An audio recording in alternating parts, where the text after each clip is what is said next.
Welcome, sleepless pilgrim. Sleep immersed in the stories of centuries past. Here, insomnia cannot cross these walls, and sleep will always find you. If these ancient tales bring you peace, leave a quiet like, and share this sanctuary with another sleepless soul. The mind that does not wander. The axe rests against the stump, for now. He stands still in the clearing, not working, not resting, simply standing, breathing. The afternoon hum surrounds him, low, continuous. Insects drift through warm shafts of light. Leaves whisper softly above. The forest does not demand attention. It offers it, quietly. He closes his eyes, not in exhaustion, but in awareness. He listens. There is the distant river. There is the faint creak of a branch swaying. There is his own breath. In, out, slow, unforced. The body feels heavy now, not burdened, just grounded. His legs carry the memory of the morning steps. His shoulders carry the echo of wood across bone. His hands still remember the vibration of iron against grain. He does not resist the heaviness. He accepts it. It is proof of participation. He sits again upon the fallen trunk, the bark rough beneath his palms, warm now from sunlight. He leans forward slightly, forearms resting on his thighs, head lowered, breathing steady. There is no urgency in his thoughts, no noise, no replaying of words spoken days ago, no anticipation of what tomorrow may bring. The forest has a way of removing excess, of sanding away unnecessary worry, like a blade sharpening slowly on stone. He watches a single ant moving across the wood beside him, small, determined, carrying something larger than itself. It does not question the weight. It simply moves, step, step, step. He understands this rhythm. A breeze passes through, cooler now, softer. It touches his damp skin and carries away the heat. He lifts his face slightly, lets the wind move across it. There is gratitude in that moment, not spoken, not formed into words, just felt. His breathing deepens, the kind of breath that reaches lower into the body, into the belly, into the ribs. A slow expansion, a slower release. The mind grows quieter with each exhale, not empty, just still. Time stretches in this stillness. The sun shifts almost imperceptibly. Shadows grow longer across the clearing. Light becomes warmer, more golden. The day does not announce its change. It simply transforms. He thinks briefly of the seasons, of snow pressing heavy against the cottage roof, of the long nights when wind howls through cracks in wood, of the comfort of fire built from logs cut by his own hands. He does not think of wealth, or praise, or recognition. He thinks of warmth, of shelter, of sufficiency. His hands rest loosely now, calloused palms open, relaxed. Years ago, his hands were softer, less certain. The forest shaped them. The axe shaped them. Labor shaped them. There is something honest in that shaping. He rises slowly. No sudden movement, no stiffness, just deliberate motion. The body responds, as it always does. He lifts the axe once more, but this time, he does not strike immediately. He stands before the trunk, places his palm against it, feels its warmth, its remaining stillness. There is something sacred in repetition, something sacred in effort that asks for nothing but attention. The world beyond the forest may chase coin, or favor, or power. But here, there is only wood, iron, breath. He swings again, not forcefully, but intentionally. Thok. The sound is softer now, less echo, more absorbed by the heavy air. He continues. Lift, lower, breathe. Lift, lower, breathe. His thoughts fade even further. There is no internal dialogue now, no narration, only sensation. Grip, weight, impact, release. The rhythm becomes almost separate from him, as if the body works on its own, and the mind simply watches. The forest seems to lean closer in the afternoon hush. Light filters in warm amber beams. Dust floats slowly between earth and sky. The world narrows to a small circle. The trunk, the blade, his hands, his breath. A calm settles deeper. Not excitement, not exhaustion. Something quieter, something steady. The kind of calm that does not depend on silence, because it exists even within sound. He feels no need to finish everything, no need to conquer the clearing. The day does not require completion. It requires presence. He will return tomorrow, and the next day, and the next. The forest does not run away. At last, he lowers the axe again, leans it against the stump. The afternoon is softened, light bending toward evening. He stands still once more, breathing, listening, present. And in that quiet, suspended space between labor and rest, the woodcutter understands something simple. Work is not separate from peace. When done slowly, when done fully, when done without hurry. The forest hums gently around him, and he remains there, neither rushing forward nor looking back, only here.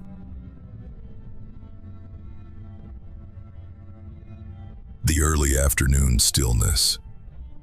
The forest receives him again without question, as if he had never left, as if no tree had fallen, as if the rhythm had simply paused. He crosses beneath the canopy once more. The shade feels cooler now, grateful, relieving. The air is thicker, carrying warmth from the rising sun above. His steps are slower this time, not weaker, just heavier. The morning has left its mark in muscle and breath. The body remembers effort. The shoulders carry a dull awareness. His palms feel tight around the memory of the axe handle. Yet he walks steadily. The clearing appears ahead. Light pours into it from above. The fallen trunks rest where he left them, unmoved, patient. He sets down his flask near the stump, removes his cloak once again, folds it, places it carefully aside. Ritual returns. The afternoon carries a different sound. The birds are quieter now. Insects hum more boldly. The air vibrates softly with hidden wings. Somewhere in the distance, leaves shift without wind. A small creature passing unseen. The forest does not sleep at midday.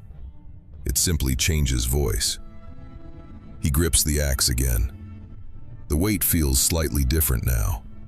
Not unfamiliar, just known. His arms rise. The blade falls. Thok. The sound seems deeper in the warmer air, less sharp, more rounded. Lift, lower, breathe. Lift, lower, breathe. The rhythm is slower now, not because he cannot move faster, but because he chooses not to. Afternoon is not for haste. It is for endurance. Sweat gathers quickly. The sun presses down even through the canopy. Thin lines of light move across his tunic, across his forearms.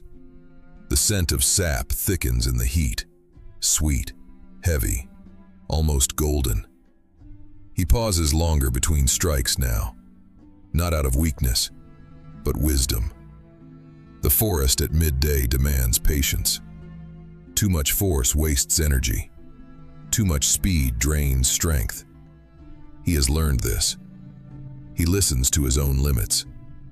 A faint breeze drifts through the clearing. It carries dust and warmth. It touches his damp skin and cools it gently. For a moment, the world feels suspended. The axe rests against his leg. He tilts his head slightly upward, eyes half closed. The sun flickers between leaves, light and shadow dancing slowly above. His thoughts drift further now, not to worries, not to regrets, but to simple images. Winter evenings, firelight flickering against stone walls, the steady crackle of logs he has cut himself, the glow warming his hands, the comfort of knowing the wood was earned with sweat, earned with rhythm, earned with patience. He returns to the trunk, strikes again. Thok. A deep vibration travels up through the handle, into his palms, into his arms. He absorbs it calmly. The body accepts the conversation between wood and iron. The afternoon light grows warmer, almost amber. Shadows stretch longer between trees. The clearing no longer feels like morning. It feels slower, thicker. Time stretches here, not forward, but outward. A hawk cries high above, a long, echoing call.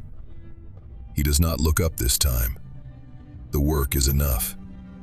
The sound becomes part of the background, like the river, like the wind, like his own breath. The tree before him begins to weaken. Small fractures whisper inside the trunk. He senses it before he sees it. He steps back carefully, waits. The forest holds its breath for a single suspended moment. Then, the fall. Slower than the others, heavier. The ground trembles faintly.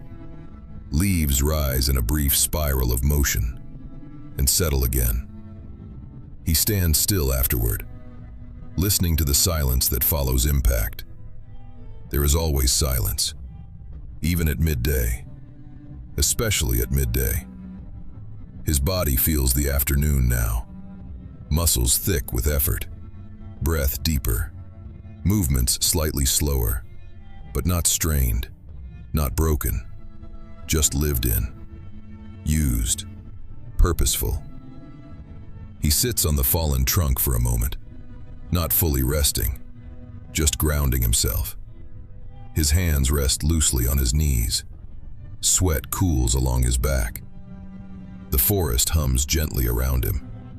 He feels neither ahead nor behind, only present, entirely present. The afternoon does not rush him, and he does not rush it. The sun will descend when it chooses. The shadows will lengthen on their own. He will carry what he can, and return tomorrow for what remains. There is no need to conquer the day, only to participate in it. He rises again, lifts the axe once more. The rhythm resumes, softer now, slower, but steady, always steady. And beneath the golden light of early afternoon, the woodcutter continues, not chasing time, not resisting fatigue, simply moving within the quiet agreement between man and forest, strike by strike, breath by breath. The log rests heavily across his shoulder. Its weight presses down through bone and muscle, solid, unforgiving, but familiar. He adjusts it slightly, finds the balance point. There, better. He begins walking, slowly, deliberately. The forest path feels narrower now. Roots twist beneath his boots. Loose soil shifts under steady steps. Each movement must be careful, A stumble would cost more than discomfort. His breathing deepens, not strained, measured, in through the nose, out through the mouth. The scent of resin and damp earth fills his lungs. Sweat cools along his back.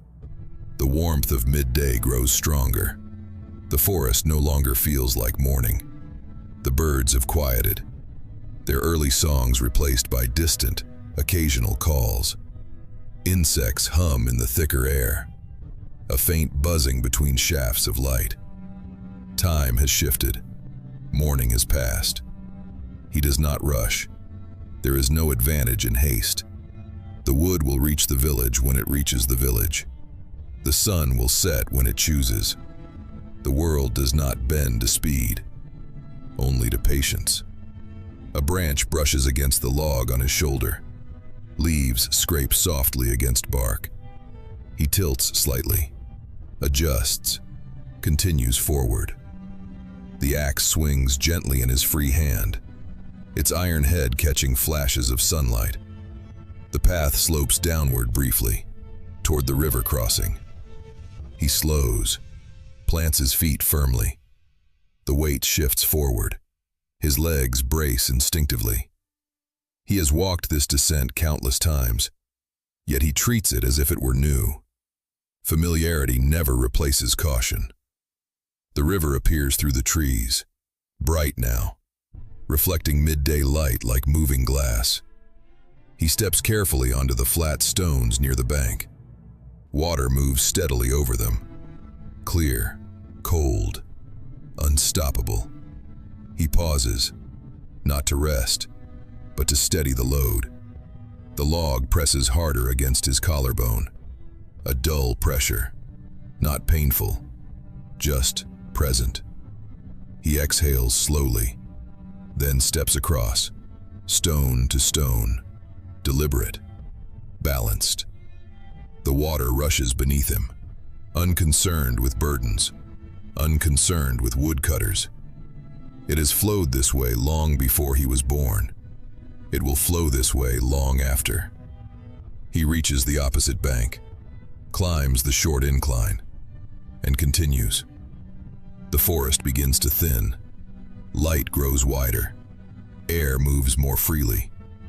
The edge of the woods approaches. He can sense it before he sees it. The sound changes. The echo of footsteps softens. Open space carries noise differently. At last, the trees part. The open fields stretch before him, golden grasses shifting in the breeze. The village rests beyond, small, modest, smoke rising faintly from one chimney now. Midday preparations. The sun presses stronger here. No canopy to shield him. Sweat forms again at his temples. The log feels heavier in open air, but he does not stop. Step, step, step. Each movement slow and unwavering. A cartwheel creaks faintly somewhere near the village. A distant voice carries across the field, soft, indistinct. Life is awake now. The quiet of dawn replaced by gentle activity. Yet he remains separate from it, still half inside the forest, still moving in its rhythm. The dirt path leading into the village appears before him, packed firm from years of footsteps and hooves. He lowers the log briefly, not fully, just enough to readjust his grip. His shoulder bears the imprint of bark, his tunic damp from effort. He lifts the wood once more and continues. A child runs past at the far end of the path, chasing something unseen. Laughter echoes faintly. He does not turn his head, not from indifference, but from focus. The weight must be carried evenly. The steps must remain measured. He reaches his cottage. The door stands closed, as he left it, unchanged. He lowers the log slowly, carefully, onto a small stack beside the wall. It lands with a solid thud. Dust rises briefly, then settles. He rolls his shoulder once, slowly, the muscle tight but steady. He leans the axe against the wall, wipes sweat from his brow with the back of his hand. The first journey is complete, but there are more logs waiting. He drinks again from his flask, water warmer now from the sun, still refreshing. He stands still for a moment, listening to the sounds of the village. A door closing, a chicken clucking, wind passing over thatched roofs. Then he turns back toward the forest, without hesitation, without complaint. The path awaits him once more. The clearing waits. The wood remains. The day is only half spoken, and he walks again, step by step, toward the trees, toward the rhythm, toward the steady, patient labor that defines his life.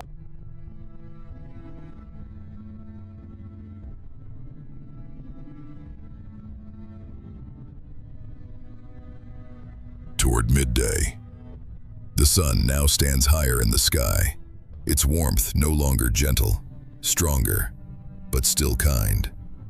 Light spills freely into the clearing, illuminating the bark, the scattered chips of wood, the rising dust of each strike.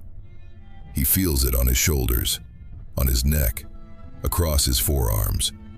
The morning chill has fully retreated. Only warmth remains. The axe continues its patient arc. Lift, lower, breathe. Lift, lower, breathe. There is no anger in the motion, no urgency, only repetition, only commitment. The tree slowly yields, just as the first one did, not all at once, but gradually, as all things do. Sweat now gathers more heavily along his brow. A slow line forms and travels down the side of his face. He does not wipe it immediately.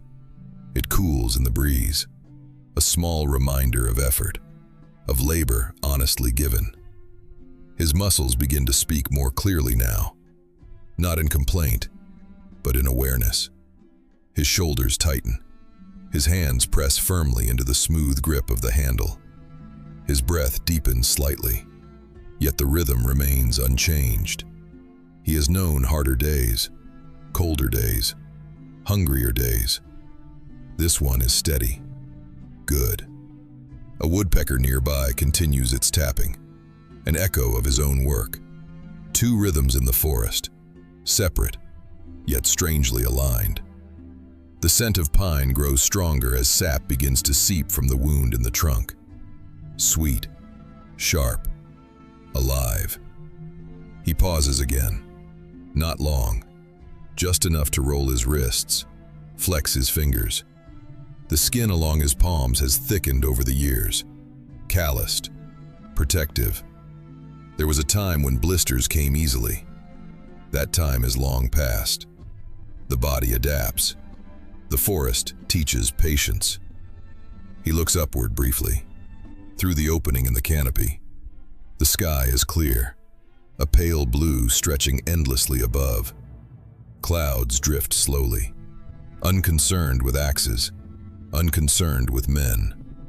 Time moves differently above the trees, but here, on the forest floor, it is measured in strikes. The final blows land firm and true. A deep crack splits through the trunk. He steps back once more. The tree hesitates, then begins its descent.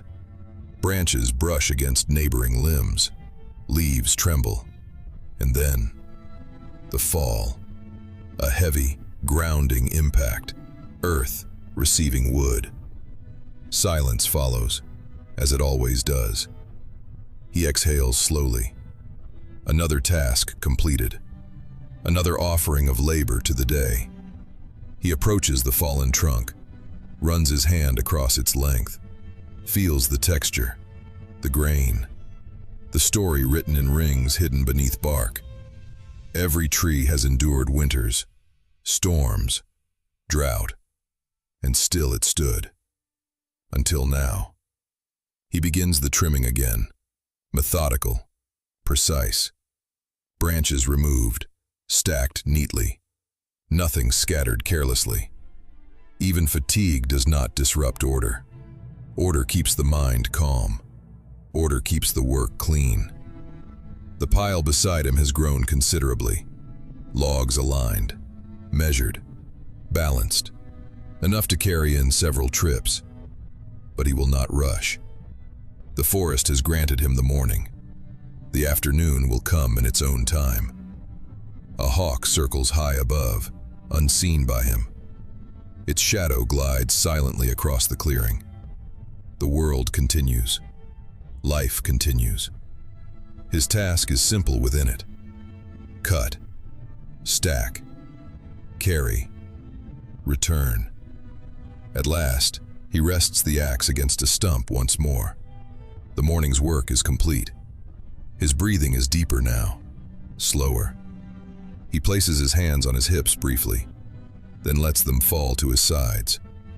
There is no applause in the forest, no witness but trees, and that is enough.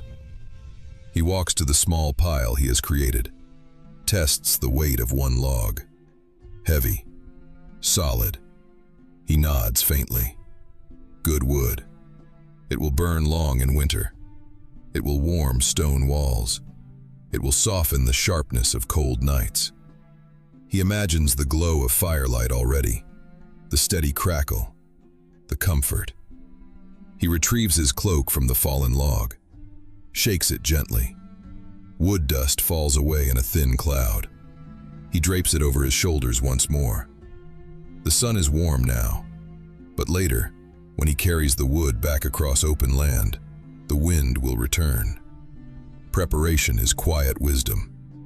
He gathers a bundle of smaller branches, binds them loosely with cord, places them near the larger logs. He will return for the rest. The forest does not demand everything at once. It allows multiple journeys, as long as they are respectful. He takes one final look around the clearing. The stumps remain. The cut trunks lie still. But nothing feels violated. Nothing feels chaotic. There is space. There is balance. The canopy above still sways gently. Birdsong continues. Life continues. He lifts the first log onto his shoulder. The weight presses down firmly.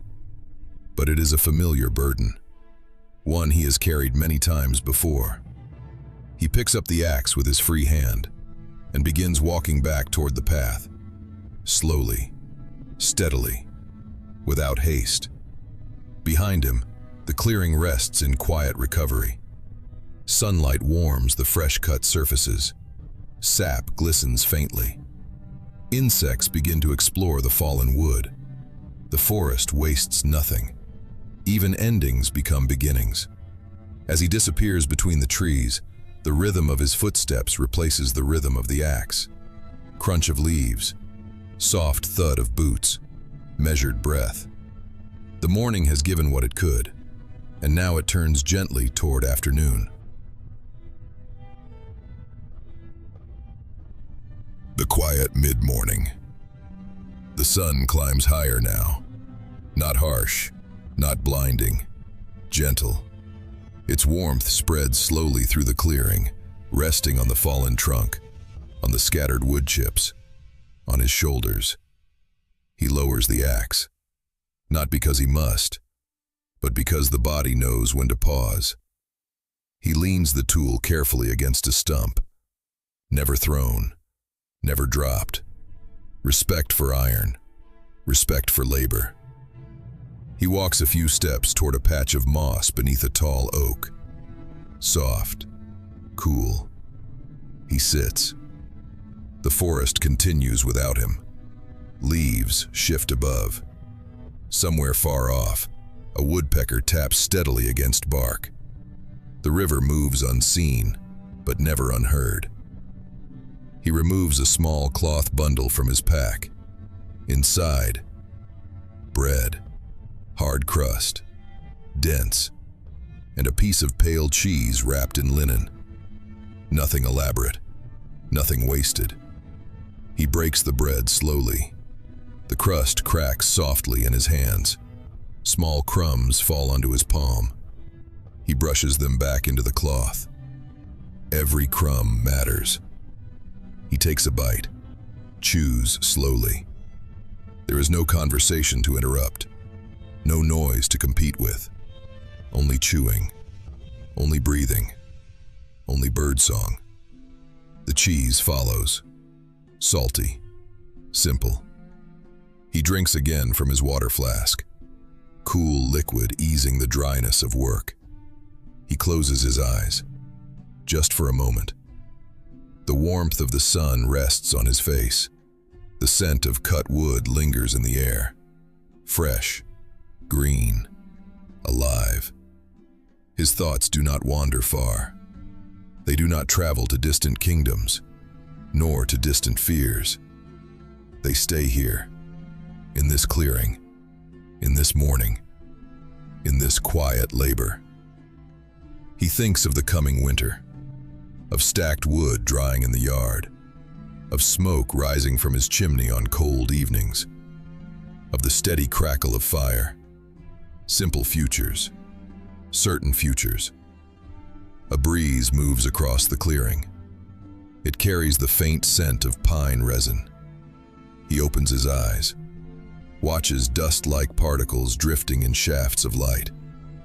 Tiny fragments suspended between earth and sky. Everything moves slowly here. Even time seems softer beneath the trees. He stretches his arms outward, slowly, rotates his shoulders, feels the quiet strength within them. These arms have cut wood for years. They will cut wood again tomorrow.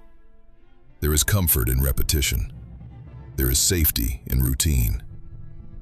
A distant crow calls, one sharp cry, then silence again.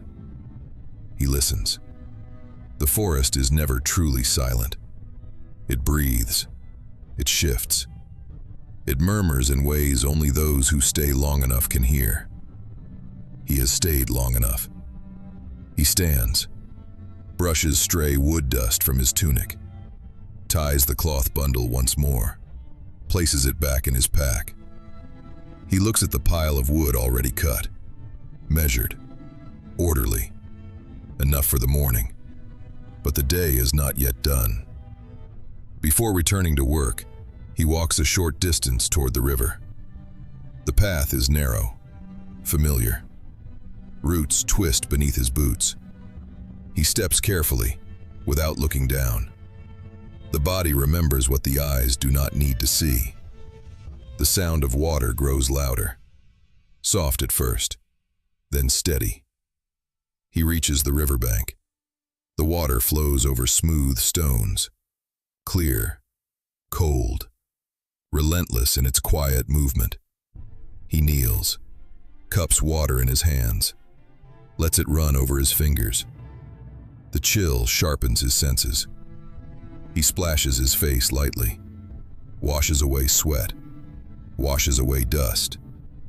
The river does not hurry. It does not resist the stones in its path. It bends. It moves around them. He watches it for a moment longer.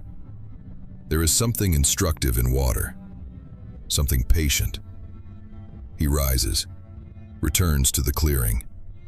The forest light has shifted again. The sun now higher, shadows shorter. The day advancing without announcement. He takes hold of the axe once more, feels its weight.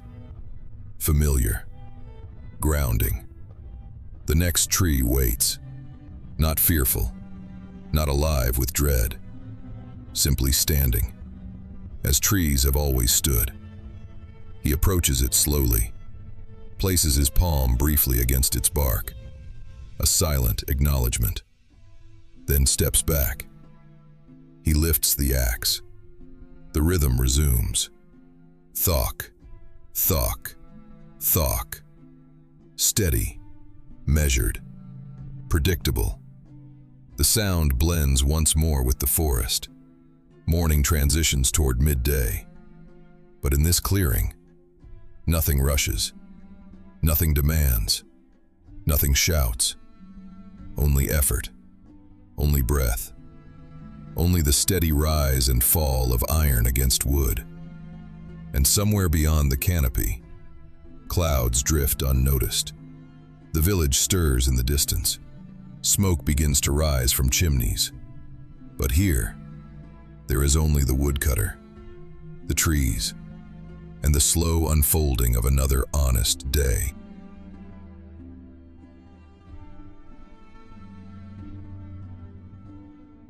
The rhythm of the axe. He adjusts his feet on the damp earth, the exact distance, the exact balance. His hands close around the handle of the axe, firm, but not tense. He inhales. The cold air fills his lungs slowly. And then, the first strike. Thok. The sound echoes through the clearing. Not violent, solid, honest. The blade bites into the bark. Fibers split open. The fresh scent of newly cut wood spreads into the air. He pulls the axe back, positions himself again. Another strike. Thok. Then another. Thok. The rhythm begins to form. Lift, lower, lift, lower. Breathe. His body finds its natural cadence. The movement is not rushed, not aggressive, steady, like the beating of an ancient heart. Small pieces of wood begin to fall at his feet, pale, damp, carrying the scent of sap. The forest watches in silence. A squirrel moves across a high branch. A bird changes trees, but nothing interferes. This is an old ritual.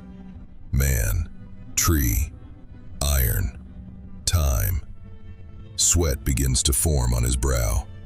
Despite the cold, his cloak rests folded on the fallen log. Now only his tunic shields him from the soft wind moving between the trees. He pauses for a moment, not from exhaustion, but to listen. The distant sound of the river, the rustle of leaves, the faint crack within the wood where it has been struck. The tree is beginning to understand. He shifts the angle of the blow, now striking slightly lower, precise, measured. Thok, thok, thok. The cut deepens. A small notch begins to take shape. The work is not fast, nor should it be. Haste is the enemy of precision. His breathing remains steady. He knows the weight of the axe, the balance of the blade, the exact point where force meets wood. Each strike removes only what is necessary, no more, no less. Morning light begins to grow stronger. Golden threads pass through the canopy above. The mist slowly fades. The forest is fully awake now, but the rhythm remains unchanged. Thok, thok, thok. The sound blends with distant bird song, with the breath of the wind, with the soft crack of dry twigs beneath his boots.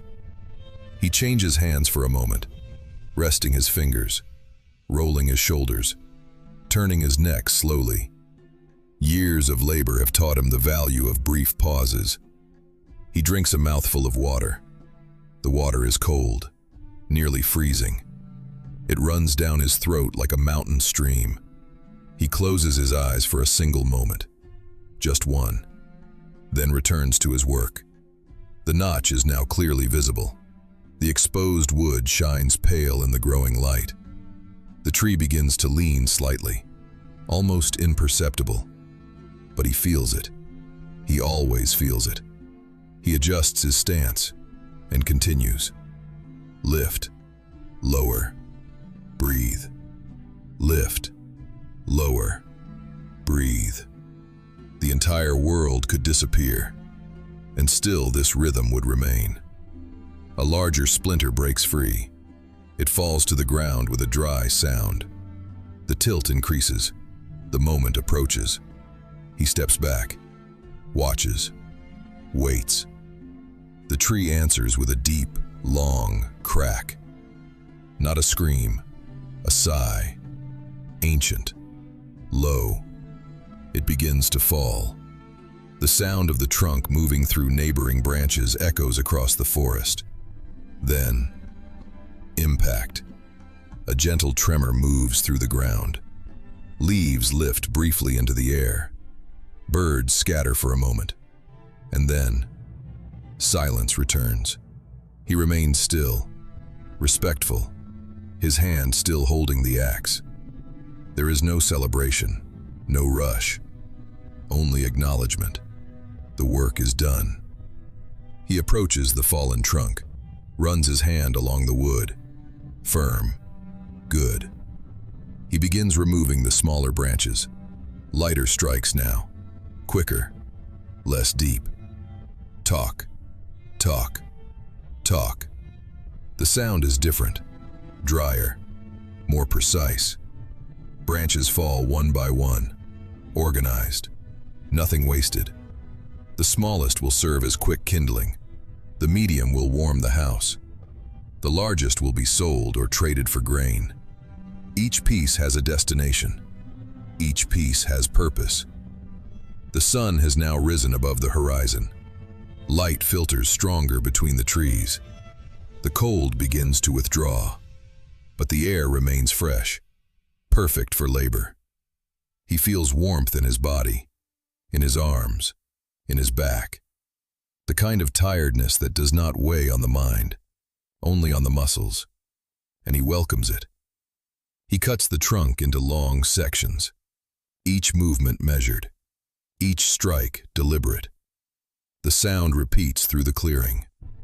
Thok, thok, thok. Rhythm, consistency, breath. Time passes unnoticed. In the forest, hours are not counted. They are felt. In the position of the sun, in the shifting light, in the birds that grow quieter, in the silence that slowly returns.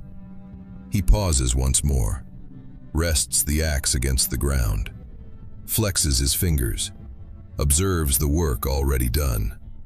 An ordered pile begins to form, logs aligned, branches separated. Nothing chaotic, everything simple, everything sufficient. The wind grows slightly stronger now. Leaves tremble above. Shadows move across the forest floor. He feels a small, quiet satisfaction. Not pride. Harmony. He is part of the forest, and the forest is part of him. He wipes the blade clean with a simple cloth, removes fragments of wood from the edge. He cares for the tool, because it cares for him. The work continues, but never in haste. Always without haste. And as the axe rises and falls, his mind does not race. It does not worry. It does not revisit yesterday. It does not anticipate tomorrow. There is only the present, the sound, the rhythm, the wood, the air. And beneath the growing light of morning, the woodcutter works, in silence, in constancy, in peace.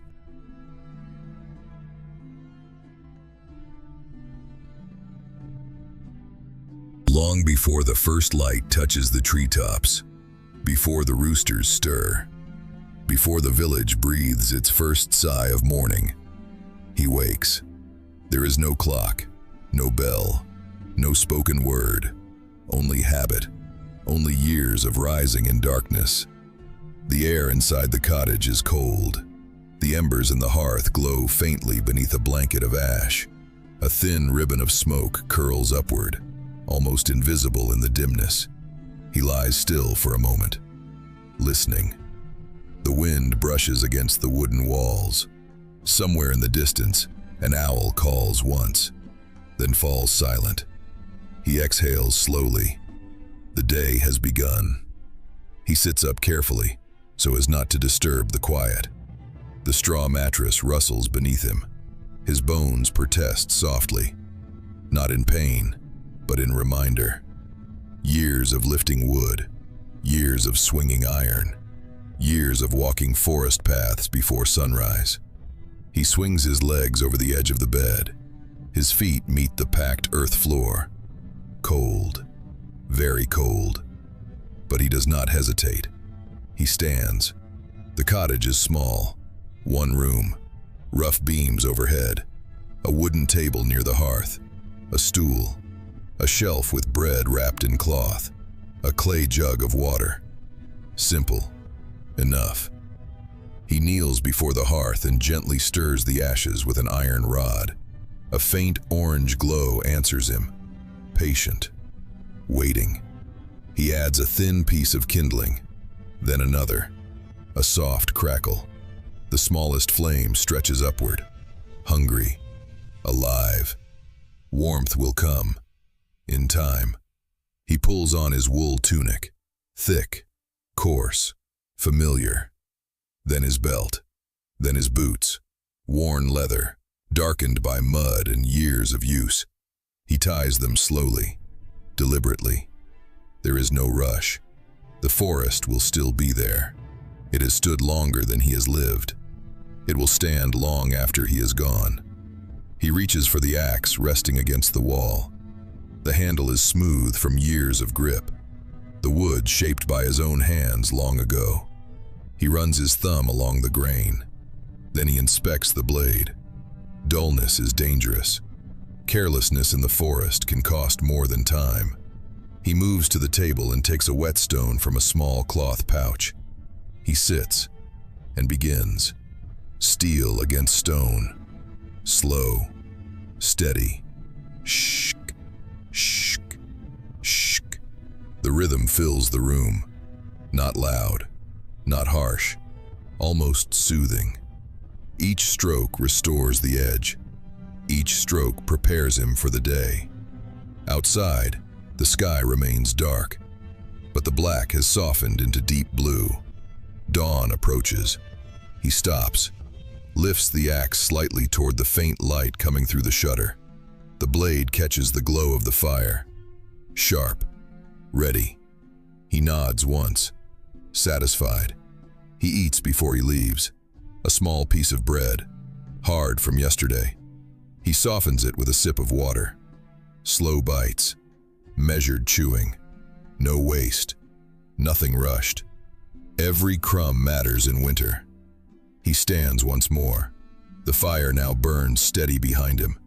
He pulls his cloak over his shoulders. Thick wool, dark brown. The hood falls naturally over his head. He lifts the axe, opens the door, and steps into the morning. The air outside is sharper than inside. It fills his lungs with clean cold. Mist hangs low across the fields beyond the village. The world is silent. Not empty, just waiting. He closes the door behind him gently.